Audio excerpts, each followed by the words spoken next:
Hello guys, Hindi भाई showroom channel में आपका फिर से एक बार स्वागत है। और हम लेके आए हैं भारतीय संविधान में। टॉपिक है भारतीय संसद। और संसद में मैंने एक क्लास करवा दी है, ये दूसरी क्लास है। चलिए क्वेश्चनों को शुरू करते हैं। लोकसभा की अधिकतम सीटें हैं, यानी लोकसभा की अधिकतम सीटें हैं, तो इसका सही आंसर होगा ऑप्शन नंबर बी, 552। और कौन से अनुच्छेद के तहत हैं ये 81 अनुच्छेद के तहत हैं।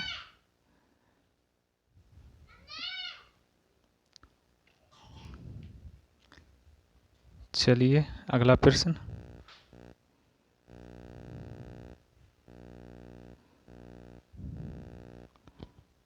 लोकसभा की निश्चित की गई अधिकतम संख्या सदस्य संख्या है।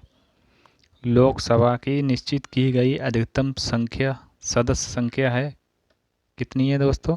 तो सही आंसर होगा ऑप्शन नंबर बी, 545। अगला प्रश्न।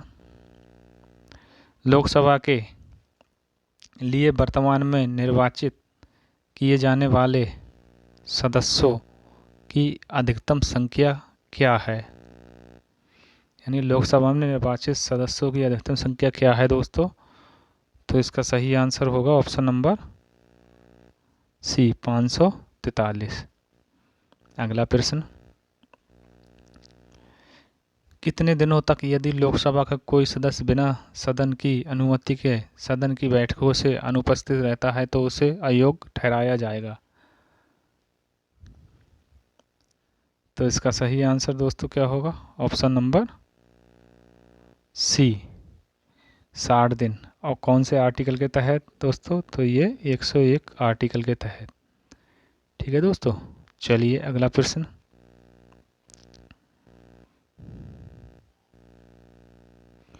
राज्यसभा एक डॉट डॉट है। राज्यसभा क्या है प्यारे मित्रों? राज्यसभा एक स्थायी निकाय है।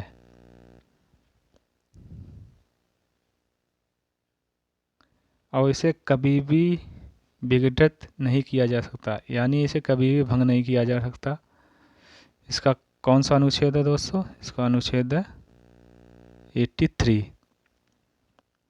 इसका कार्यकाल कितने साल का होता है दोस्तों? ये होता है 6 वर्ष का। ठीक है मित्रों। चलिए अगला प्रश्न। राज्यसभा राज्यसभा क्या है प्यारे मित्रों? ये पूछ रहा है ये क्वेश्चन। कौन सा ऑप्शन से सर्वोच्च भंग नहीं की जा सकती? राज्यसभा कभी भी भंग नहीं किया जा सकती। ऑप्शन नंबर ए, सर्वोच्च न्यायालय की सलाह पर भंग की जाती है, गलत। मंत्रिपरिषद की सलाह पर राष्ट्रपति द्वारा भंग की जाती है, गलत। लोकसभा की सलाह पर राष्ट्रपति द्वारा भंग की जाती है, गलत। और ये भी गलत। ऑप्शन नंबर इसका ये सही होगा। ठीक है दोस्तों। अगला प्रश्न। प्रति 2 वर्ष में राज्यसभा के कितने सदस्य कार्यनिवृत्त होते हैं? कितने होते हैं दोस्तों? तो इसका सही आंसर होगा ऑप्शन नंबर बी, 1/3 सदस्य। अगला प्रश्न। 81 वर्ष की आयु में भारत के प्रधानमंत्री बनने वाले व्यक्ति थे। 81 वर्ष की आयु में भारत के प्रधानमंत्री बनने वाले व्यक्ति कौन थे दोस्तों?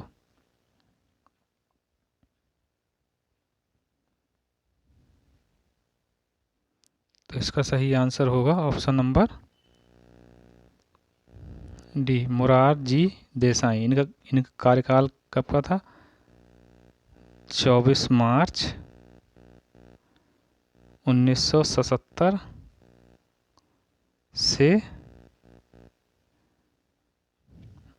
18 जुलाई 1979। ठीक है दोस्तों, रहा था इनका कार्यकाल। ठीक। चलिए अगला प्रश्न। प्रधानमंत्री यानी प्रधानमंत्री कौन होते हैं? तो इसका सही आंसर होगा ऑप्शन नंबर सी, लोकसभा में बहुमत प्राप्त दल का नेता। और ये कौन से आर्टिकल के अंतर्गत आते हैं दोस्तों? तो ये आते हैं 75 अनुच्छेद के अंतर्गत। ठीक है दोस्तों, चलिए अगला प्रश्न। भारत के प्रधानमंत्री कार्यालय, तो इसका सही आंसर का निर्माण संविधान के द्वारा किया जाता है। एक अतिरिक्त संवैधानिक उपज है कि निर्मित संसदीय कानून बनाकर की गई है। तो इसका सही आंसर ऑप्शन नंबर सी। अगला प्रश्न, जिसकी नियमावली दोस्तों सरकारी कार्य विभाजन की नियमावली 1961 के अंतर्गत प्रधानमंत्री कार्यालय को भारत सरकार के विभाग का दर्जा प्राप्त है। यह प्रधानमंत्री के व्यापक दायित्व निर्वहन में सहायता प्रदान करता है। ठीक है, चलिए अगला प्रश्न। अगर प्रधानमंत्री ऊपरी सदन का सदस्य होगा तो क्या होगा? तो इसका सही आंसर होगा लोकसभा में विश्वास मत के समय अपना निर्णायक मत नहीं दे पाएगा। ऑप्शन नंबर ए। अगर प्रधानमंत्री ऊपरी सदन का सदस्य होगा तो क्या होगा? लोकसभा में विश्वास मत के समय अपना निर्णायक मत नहीं दे पाएगा। ठीक है दोस्तों, चलिए अगला प्रश्न। राज्यसभा के सदस्यों का चुनाव राज्य विधानसभाओं के चुने गए सदस्यों द्वारा किया जाता है। इसका ऑप्शन नंबर क्या होगा दोस्तों? Option number B. और ये कौन से आर्टिकल के अंतर्गत आता है? ये 80 आर्टिकल के अंतर्गत आता है। ठीक है दोस्तों, चलिए अगला प्रश्न। राज्यसभा के लिए नामित या निर्वाचित प्रथम फिल्म अभिनेत्री कौन थी दोस्तों? बहुत बार क्वेश्चन आया है ये। तो इसका सही आंसर होगा option number A, Nargis Dutt. अगला प्रश्न।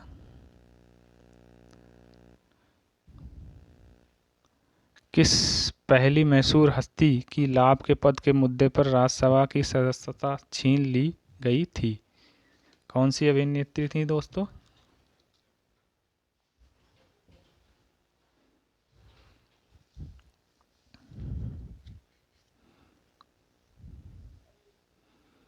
तो इसका सही आंसर दोस्तों होगा option number D, Jaya Bachchan. इनका अनुच्छेद 102 अनुच्छेद के तहत। ठीक है दोस्तों, चलिए अगला प्रश्न। लोकसभा के पहले आम चुनाव कब हुए थे? बहुत ही बार क्वेश्चन आया है ये दोस्तों, वेरी इंपॉर्टेंट क्वेश्चन है। इसका सही आंसर होगा ऑप्शन नंबर ए, 1952, यानी 1951 और 52 में। ठीक है दोस्तों, अगला प्रश्न। भारत में पहली निर्वाचित लोकसभा कब अस्तित्व में आई थी? कब आई थी? इसका सही आंसर दोस्तों क्या होगा? ऑप्शन नंबर बी, अप्रैल 1952 में। अगला प्रश्न।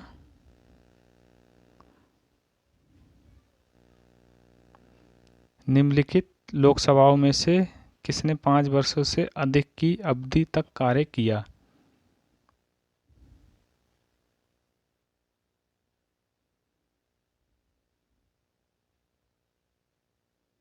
पुराना क्वेश्चन है ये दोस्तों, इसे हटा देते हैं। अगला प्रश्न। निम्नलिखित में से किस वर्ष में भारत में संसदीय चुनाव नहीं हुए? किस वर्ष नहीं हुए थे दोस्तों? तो इसका सही आंसर क्या होगा? ऑप्शन नंबर बी, 1997 में। अगला प्रश्न।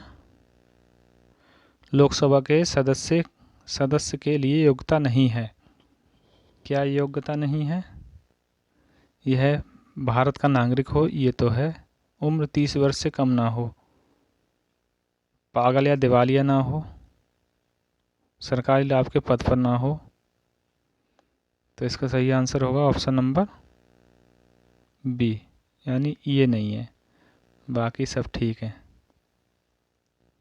अगला प्रश्न, राज्यसभा की सदस्यता के लिए न्यूनतम उम्र सीमा है। राज्यसभा के लिए कितनी सीमा है दोस्तों? तो इसका सही आंसर क्या होगा? ऑप्शन नंबर ए 30 वर्ष। और दोस्तों लोकसभा के लिए कितनी सीमा है? कमेंट्स में ज़रूर बताइएगा।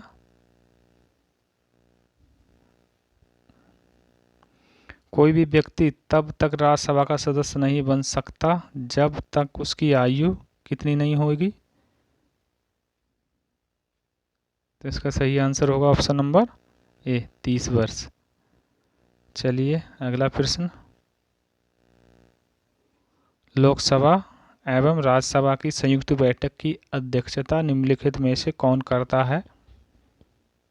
कौन करता है प्यारे मित्रों? तो सही आंसर होगा ऑप्शन नंबर ए लोकसभा का अध्यक्ष। कौन से आर्टिकल के तहत ये करता है? 108 आर्टिकल के तहत। अगला, लोकसभा के अध्यक्ष कौन हैं?